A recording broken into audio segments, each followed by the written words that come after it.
Yahushua reinforced this concept throughout his ministry. This is, in essence, repeated in the phrase, "And come not you to Gilgal, neither go to Bethaven, nor swear as Yahuwah lives." Both of these places were sites of illicit worship in the northern kingdom. That the worship was in vain is represented by the words Beth Aven, which simply means a house of vanity. To worship in a way that is contrary to the manner that Yahuwah has instructed in his Torah is to worship in vain, and as such it is improper to state as Yahuwah lives, considering that his existence is denied and replaced by a false deity in its worship. The word for swear is tishaveu, that doesn't really mean to swear, to take an oath, as much as it means to be complete.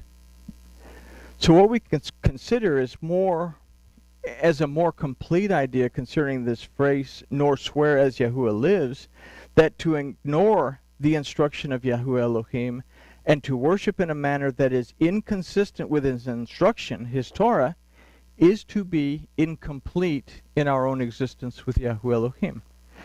This particular phrase is repeated several times throughout the prophets, and when Jeremiah is coming down really hard on the southern kingdom, he says not to swear by the name of Yahuwah as well. So the southern kingdom of Judah was to be responsible for guarding the word of Yahuwah and its teaching, and the reintegration back of the northern kingdom's system, or the reintegration back of the Torah and the name back into the northern kingdom system of belief.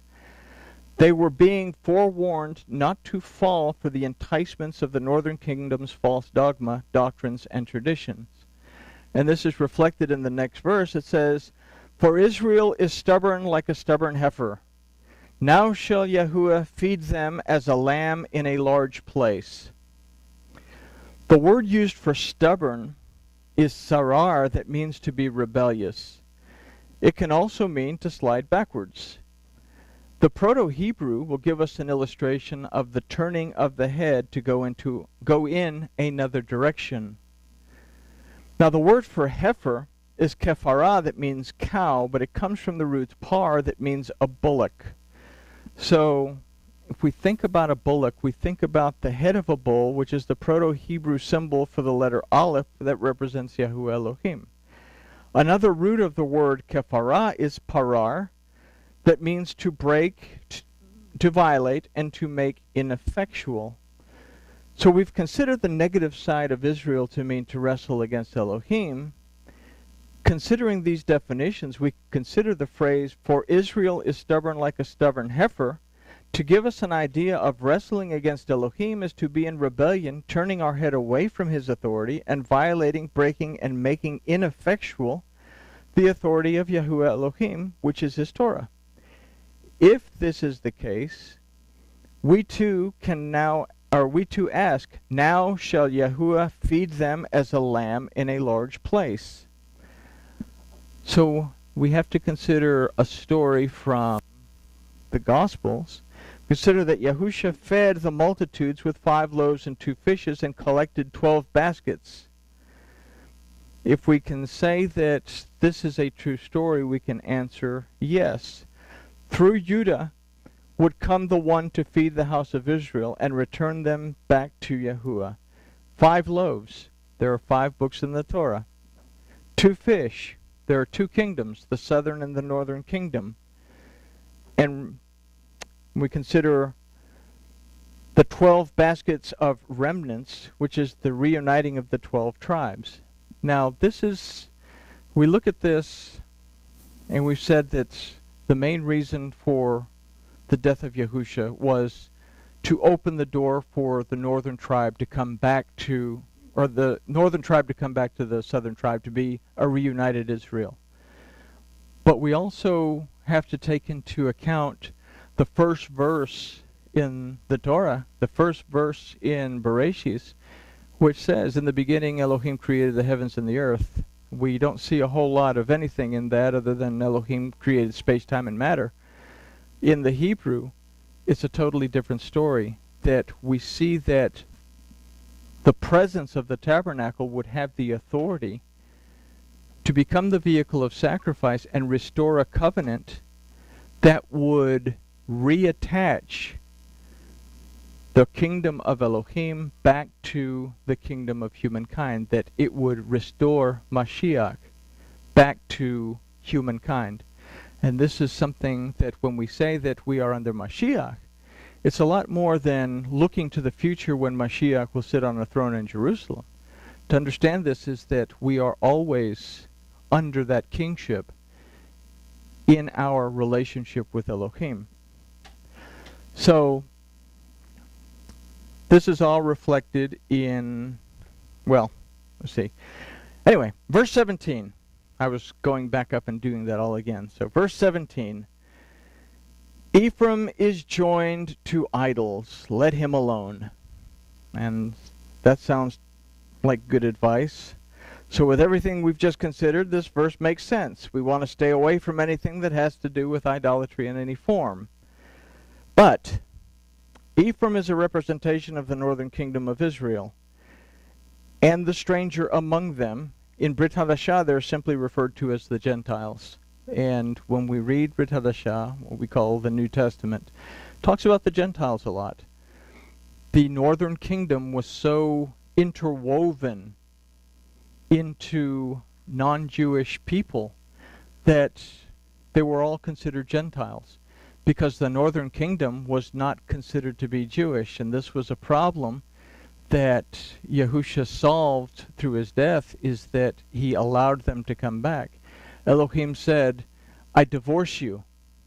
And when in Vayikra, if the husband divorces the wife, then she can go and marry someone else, but she can't come back to the original husband.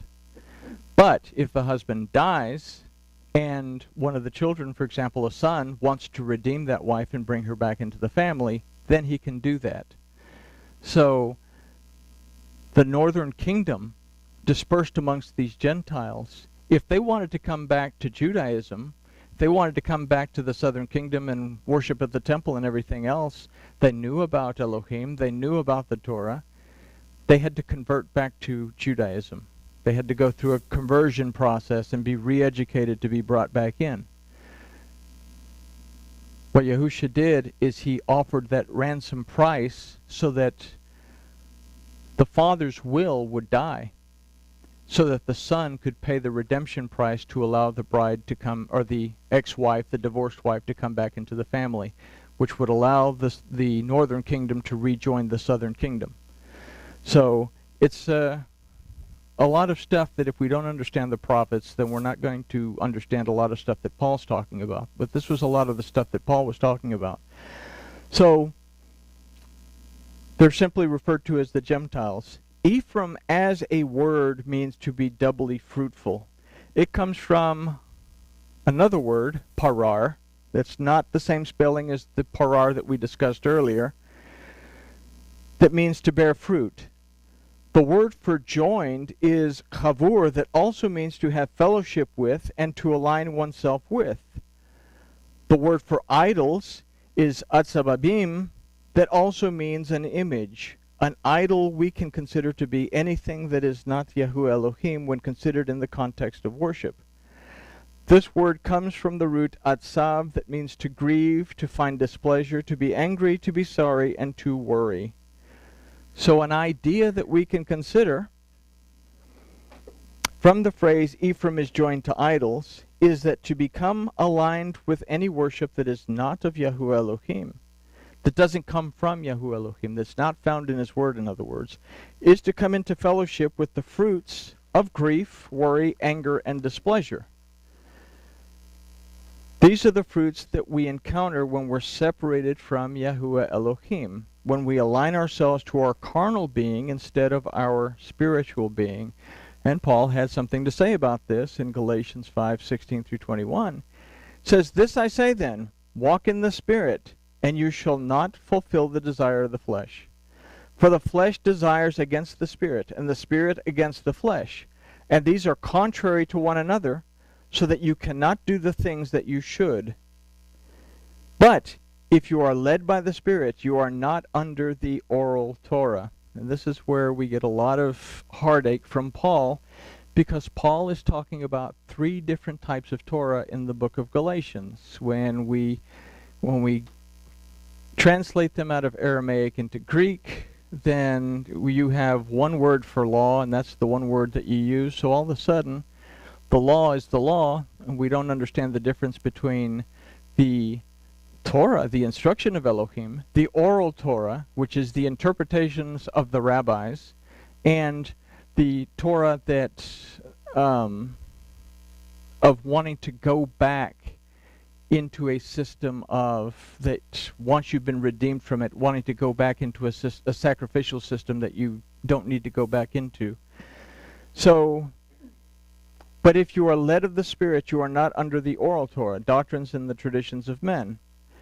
Now the works of the flesh are manifest, which are these: adultery, fornication, uncleanliness, lasciviousness, idolatry, witchcraft, hatred, variance, emulations, wrath, strife, seditions, heresies, envyings, murders, drunkenness, reveling, and the like, of the which I tell you before, as I have also told you in times past, they that do such things shall not inherit the kingdom of Yahuwah. These are the things that keep us outside the gate as opposed to inside the gate. Now I included these verses to illustrate that false worship, idolatry, variance, sedition, and heresies are amongst the carnal fruits. These, as Shaul or Paul will tell us, keep one separated from the realm of Yahuwah Elohim. The second part of this verse says, let him alone. So considering the severity of these fruits, we consider this to be good advice. The Hebrew of this phrase is hanach lo. The word hanach is used to say alone in this phrase, but it also means to permit, to rest, and to allow to remain. The word lo in this particular verse of Hebrew is not assigned any particular meaning, but lo as a word means no or not. What we consider is that this is advice to leave him alone, to mean not only to not permit it to rest or to remain in our lives. In other words, we're not commanded to not worship falsely. We're told not to do it. We're advised not to do it, because Elohim is not going to interfere with our free will to do it. We've eaten from the tree of the knowledge of good and evil. We have to make the interpretation. We have to make the choice to not follow deities or to follow Elohim. That's our choice. To follow deities or to follow Elohim. We must, as Shaul said at 2 Timothy 2:15, and this is from the Aramaic, exist, or actually the Hebrew, exist to show yourself approved. So it's more than just to study. It's to exist to show yourself approved, which brings us into another translation that I think NIV and some of the others say, be diligent in showing yourself approved. King James and the Aramaic say, study to show yourself approved. Hebrew says, exist. He uses the word chaya, exist, to show yourself approved. So that would encompass not only being diligent, but also studying, understanding. We must be careful in everything that we look at, from the various sources that produces it, to be sure that we are studying and considering, what we are studying and considering to make part of our system of belief is in alignment with the Torah of Yahuwah our Elohim. There are a lot of books out there. There's a lot of blogs out there. There's a lot of internet information. There's a lot of websites. We can go to a lot of these. But if we are not familiar with what the Torah says, what the prophets say, even what the writings say within the Psalms, the Proverbs, Job, even Ruth and Esther, Lamentations, Song of Solomon, we can very easily be swayed by people that want to take 1 or 2 or 3 verses and make an entire doctrine out of them. And this is where we have to really be careful, because we have to make sure that we stay truth to the fact that if it doesn't make sense in the beginning of the book, if it's not confirmed in the middle of the book, And if it's not confirmed by Yahushua or his shlachim, his emissaries, then we really need to look at it to make sure that it lines up. So, if we don't do this, the next two verses will apply to us and our relationship with our Elohim. When their karus is over, they take to harlotry. Her rulers deeply love dishonor. The Spirit has bound her up in her skirts, and they shall be ashamed because of their offerings. Literally, we will get bound up in things that are not really in alignment with the word of Elohim. So if we consider that, let's take another look at 2 Timothy 2:15 from the Hebrew. It says, exist to show yourself approved to Master Yahuwah. Something that's left out in the English because we've taken the name out of Brit Hadashah 243 times. Exist to show yourself approved to Master Yahuwah, a workman that needs not to be ashamed, rightly handling the word of truth. It's not simply a matter of being able to tell what is right and wrong, but it's actually applying it, putting it into force in your life. But shun profane and vain babblings, for they will increase to more wickedness. So everything that we've considered in this study points us towards these verses. In the handling of the word of truth, we have to consider that it's not only being able to read it and understand what it says, but to apply it to our own lives and our ministry to others. Hoshea, like other books of prophecy, delivers the warning to worship according to the instruction of the one to whom all praise and worship is due. These verses illustrate that we must know why we believe what we believe. And that's a very important thing. Why do I believe what I believe? As opposed to simply, this is what I believe. A lot of people don't know why they believe what they believe. And that's why I encourage everybody here, study it. Don't take my word for it. Go back, study over, read over what this lesson is. And if there's things that need correction with it, bring it to me. And let me know. Because I could teach something that's incorrect. I have taught things that are incorrect. I've gone back to studies from 3 years ago, 5 years ago, and I look at these and I say, what was I thinking? I look at the ones that I did 20 years ago and it's like I want to quit and go be a basket weaver or something somewhere because it's terrible. Why do I believe what I believe? That to hold on to and align ourselves to any dogma, doctrine, or tradition that is not specifically mandated in the Torah of Yahuwah is to be avoided. This leaves us again asking, do I believe that Yahuwah Elohim exists? If I believe that Yahuwah Elohim exists, am I walking and worshiping according to his instructions? We have to come to a point where our existence and our knowing that Yahuwah, our mighty judge, who has the authority to redeem, deliver, and restore us, are completely in agreement, and that Yahuwah is not only to be considered during Torah studies or Shabbat services, but every time during our day-to-day. A lot of people, okay, this is the Bible, it's all that God stuff, it's good for a couple of hours on Sunday, Wednesday if there's not something better on TV. That's my relationship with something called God. And from a Hebraic perspective, in Hebrew, as a matter of fact, there's no word for God. This is an idea of some kind of a deity thing. So you have an old guy with a nicer beard than mine, dressed in a white robe that sits on a throne. From a Hebraic point of view, the word Elohim, that Strong's has translated as meaning God or a deity. From a Hebraic point of view, Elohim means a mighty one. It means a judge. It means a ruler or someone who has authority. Comes from the root ayil, that means a ram. that we understand is something that is used for redemption, deliverance, and restoration. And it also means a terebinth tree. The terebinth is from the sap of the terebinth tree that they would use to heal the wound of the circumcision. But it's also a place that where we read about terebinth trees, most of the time somebody's resting under one. So it represents redemption, deliverance, restoration, as well as rest and healing. Elohim is more than something called God. I don't even know what that is.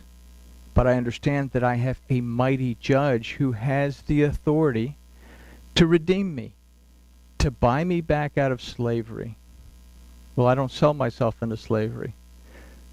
If you get angry, if you get depressed, if you get anxious, if you get freaked out, wigged out, and stressed out about your situation, then you're a slave to those things.